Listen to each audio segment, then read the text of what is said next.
Okay, great. I hope that works better. I'm really sorry about the connection before. Is that fine? Can I go ahead then? Yes, it's working perfectly. Okay, brilliant.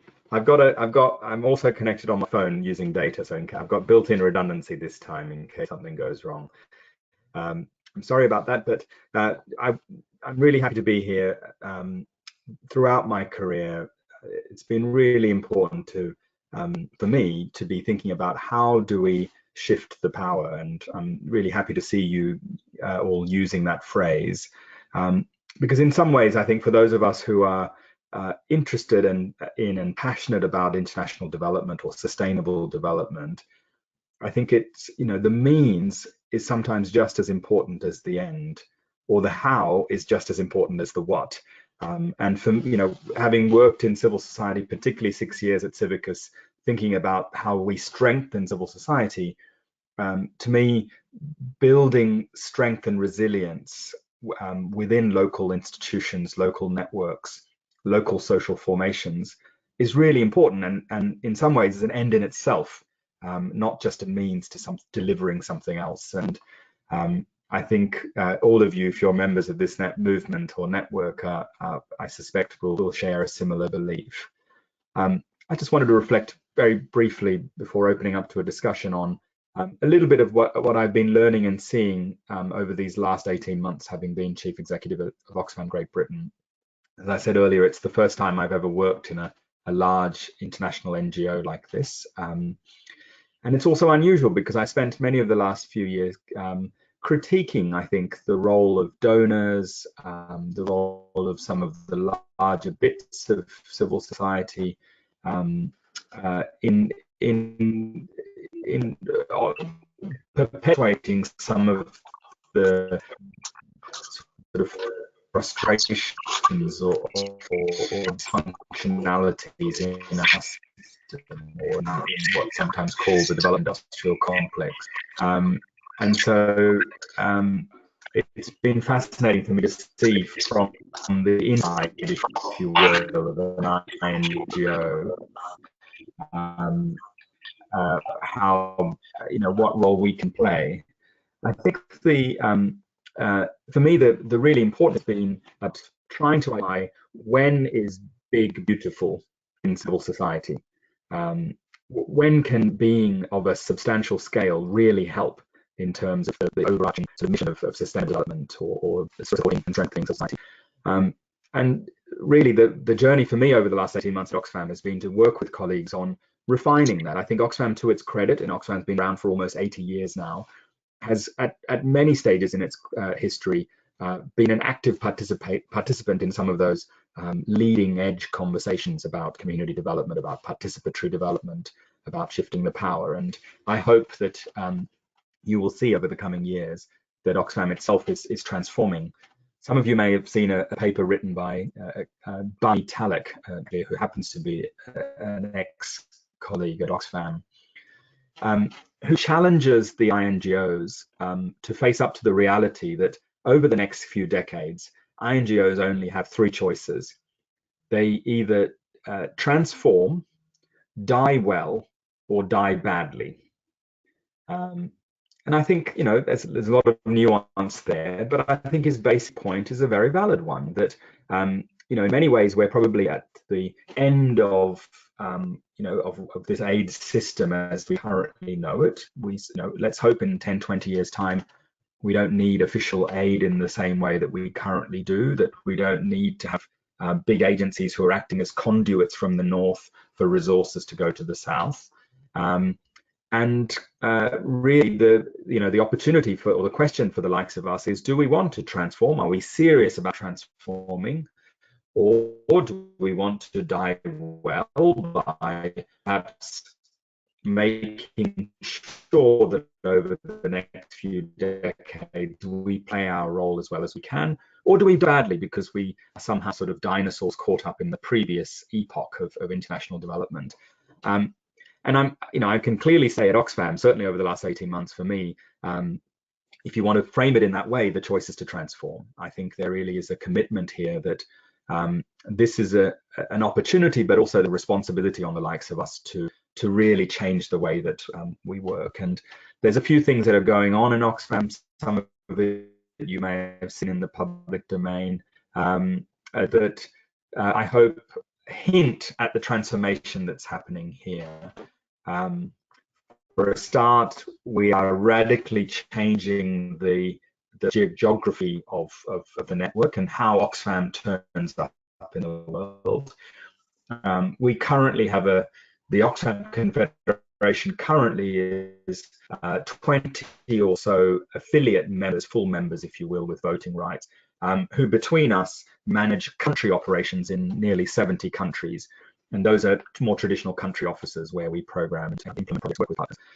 Over the next 5 or 10 years, we want to fundamentally transform that network in many ways.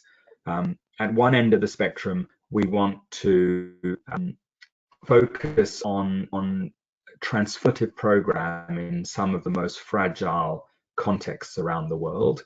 So in a context like the DRC or Syria or Yemen, where there is high levels of fragility, and where international NGOs like us are an important actor. We can bring resources from the north in particular.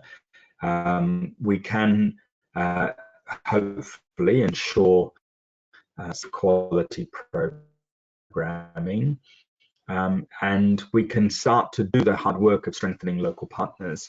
And there, our ambition as Oxfam is to focus more of our resources and attention. So to invest more of our own unrestricted resources in not just strengthening our own offices in those places, but increasing the amount of money that we have, including increasing the resources we have to support local partners through longer-term partnerships, through core funding programs. Danny, you're breaking up again. I wonder if you could turn off your camera, because we're losing your voice. Working through amplification.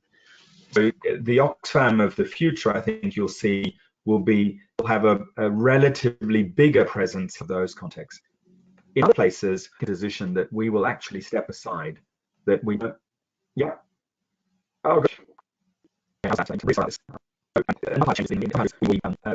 operations, so they will no longer be in some countries, particularly middle-income countries where there is already a strong and vibrant civil society.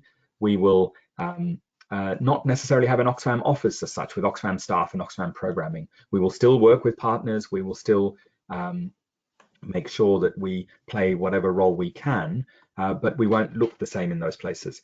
And at the other end of the spectrum, even in terms of our full membership network, the sort of affiliate basis, we want to diversify that network. And you may have seen already in places like Turkey, South Africa, Mexico, Colombia soon, what used to be Oxfam country offices have now become fully fledged Oxfams in their own right, with a full membership status, full voting rights, if you will, in the network.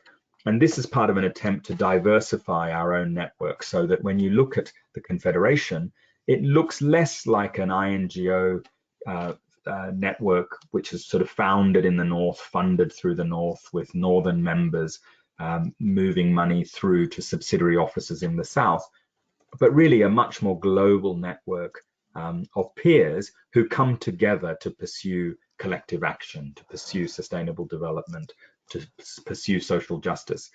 And I think that's the aspiration of really not shifting the power and shifting the resources would be part of the commitment. So that's where we're going. It is difficult and challenging because making change in the system is incredibly difficult. I mean, we are having to challenge, for example, donor behaviors and donor preferences. To me, it's still a tragedy that only 1% of official development assistance of aid money goes directly to southern partners, and a further 11 percentage points goes through northern INGOs like ours. So there are, for me, that's doubly bad. 12% of all aid spend going to or through civil society feels to me like too little, when we know that civil society should be at the vanguard of delivering sustainable development. But that balance of 11-to-1 of a split of resources that donors are putting through northern networks like ours or going directly is not good enough, and we need to change that and challenge why that's happening. And so there, and of course, civic space conditions that I suspect many people on this call are working in that are getting worse, not better. I mean, already in the last few years, we've seen the conditions for citizens to organize, to mobilize, to take action, to speak truth to power has become more difficult, not less difficult.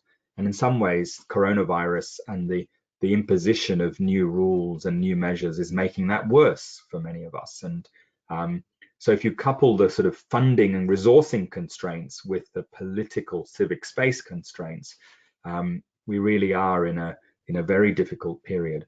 But let me close by just saying why I'm optimistic. I'm optimistic because, if I look at governments, if I look at businesses, I see some amazing practice in some places. I see some good behaviors, but I don't trust them as much as I trust civil society to come up with the solutions for today's problems and tomorrow's problems. I think that we are only going to achieve a more equal society, a fairer community, if we empower citizens. And I think, as you all know, that empowerment has to happen at the local level, at least. It has to start from the ground up. We have to build from below to strengthening civil society networks, social formations, nurturing that sense of community, but also a sense of activism, of active citizenship close to the ground. And I see some amazing things happening, even in the amidst all of the difficulties of coronavirus.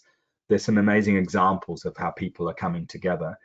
And if you couple that local action with sort of global level campaigning and connecting, I think that civil society has a role to play. We have to come up with some of those solutions. We have to challenge power. We have to shift the power. And I think all of us need to play a part. I'm confident that an organization like Oxfam will play its part and take advantage of the roles where we can add value. But I think we're really conscious at Oxfam that we are part of an ecosystem, and our job in some ways is to facilitate, to amplify, and sometimes just to get out of the way. And it's that transformation that we're experiencing or trying to achieve here at Oxfam at the moment. John, let me stop there. Apologies again for the quality of the sound, and turn back to you for questions. Great, thanks so much, Danny. I'm definitely off of the transformation part, but I have to say the dying well or dying badly possibilities come up from time to time in this world. So David Kitt has been raising a question. David, do you want to unmute your mic and pose your question?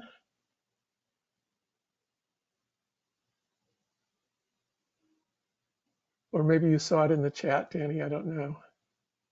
Yes, I've got it there. I think David's asked, is the main driving force in the decision to de-scope in certain countries around income within that country, or does it include the strength of civil society within those countries? So both factors were important in the set of decisions that Oxfam has taken recently. Like most NGOs, we are seeing resource constraints. In the case of Oxfam Great Britain, a very important source of our income has been our shops. Some of you may know we run 600 shops across the United Kingdom, and they're really important sources of unrestricted income. Unfortunately, those shops have been closed for many, many months, and so we have less resources. Many of the fundraising events that we do to collect resources have been disrupted or delayed, and that's across the Confederation and across the world. I read with dismay the other day a survey by African NGOs, the network, that shows something like 3/4 of civil society organizations who responded to this survey are saying that they're already seeing their income levels fall as a result of coronavirus implications. So there are challenges there, and we had to take into account what resources we had as a confederation. but we also try to think about where can we add value. It comes back to this question: where can big be beautiful, and I think, or useful? And for me, we're trying to work that out in a more sort of strategic way, and our sort of country presence, if you will, is being reshaped around that. Great. Dr. Rebecca has a question. Rebecca, do you want to unmute and pose your question?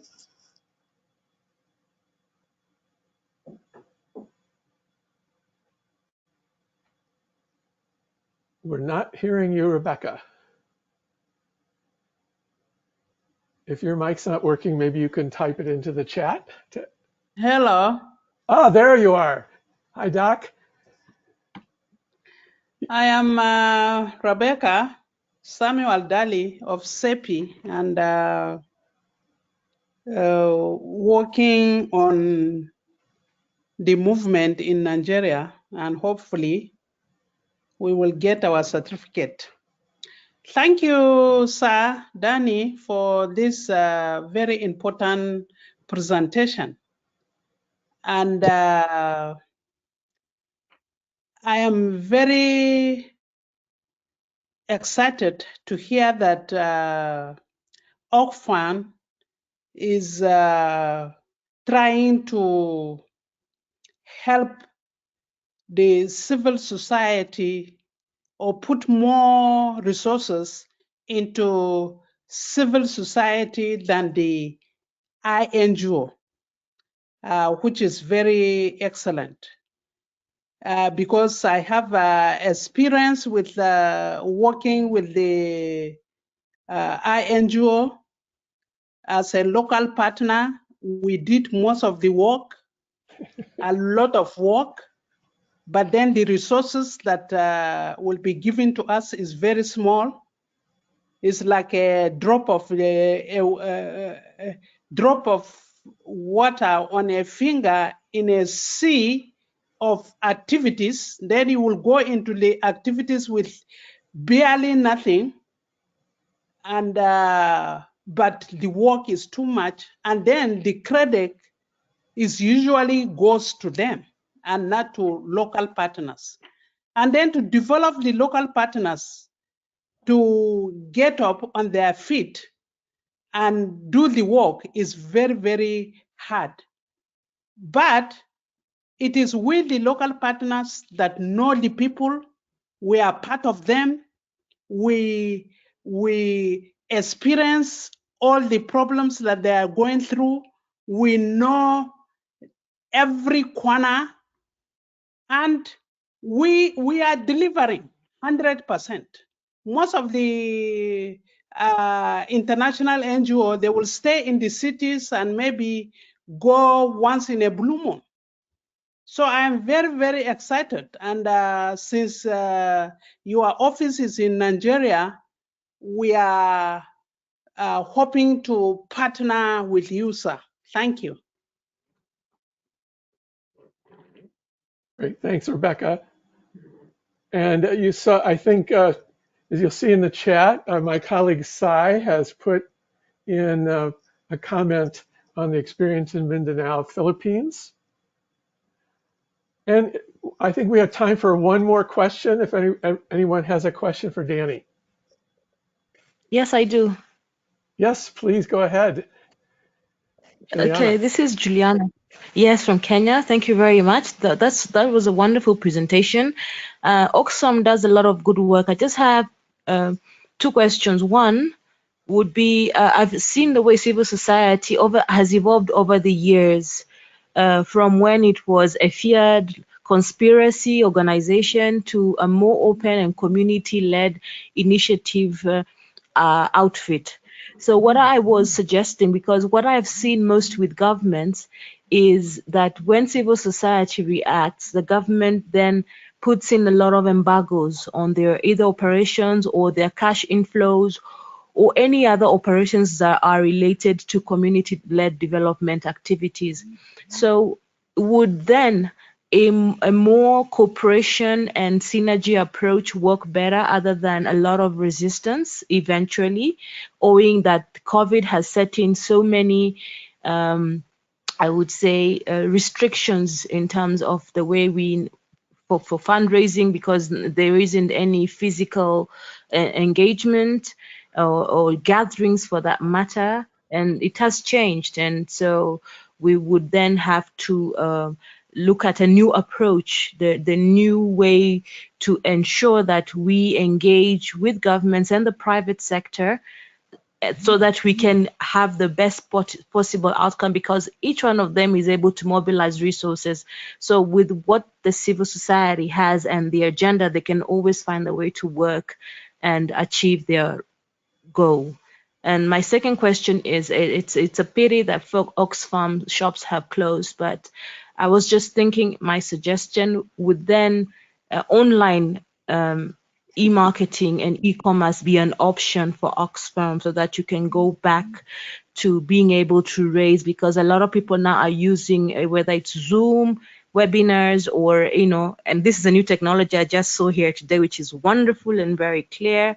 So I think you can still reach out to your partners and still raise money. I don't know how that is working for Oxfam, but thank you very much for the wonderful presentations, both from you and the previous speaker, and of course our convener. Great, Juliana, thank you. Any last word, Danny?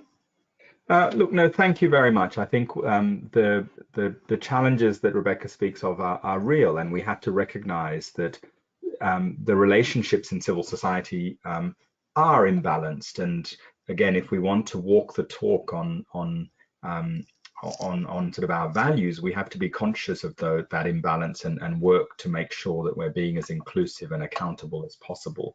I think and in terms of collaboration that Juliana just raised, I think there is, so the wonderful thing for me about civil society is its diversity, and we have to play to that strength. There will be some of us who will need to work very closely with government to delivering shared outcomes, but there also needs to be some of us who stand far apart from government to challenge governments and others, power holders, when they are behaving badly or letting us down.